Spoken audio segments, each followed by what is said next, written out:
ওই সূরাটা যে পড়বে, রাসূল সাল্লাল্লাহু আলাইহি ওয়াসাল্লাম রাস্তা দিয়ে হেঁটে যাচ্ছেন, he was listening, one person was reciting this beautiful সূরা, he stopped and he says, if you love this সূরা you will be the man of paradise. তিনি যাচ্ছেন পাসিং বাই, রাস্তা দিয়ে দেখে যে এক সাহাবী ওই সূরাটা পড়ছেন। রাসূল থামলেন, থেমে বললেন, এই সূরার ভালোবাসা তোমাকে জান্নাতে নিয়ে যাবে। কোন সূরা?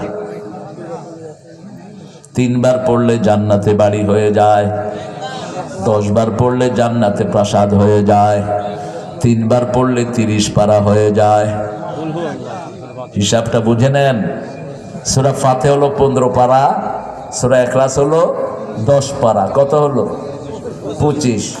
আর সূরা কাউসার, সূরা নসর, সূরা কাফিরুন, সূরা জিলজাল হলো 5 পারা করে, কত হলো? আবার সূরা জিলজালকে রাসূল বলেছেন নিসফুল কোরআন, কোরআনের অর্ধেক। আবার সূরা জিলজালকে বলেছেন পুরা কোরআন। এত বেশি জামে সূরা, এটা পড়তেন আর রাসূল দর দর করে কাঁদতেন।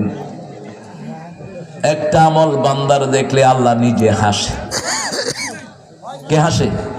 আল্লাহ। এই যে শীতের সময় যারা রাতে শোয়ার থেকে উঠে তাহাজ্জুদে দাঁড়ায়, আল্লাহ তাদের আমল দেখে হেসে দেয়।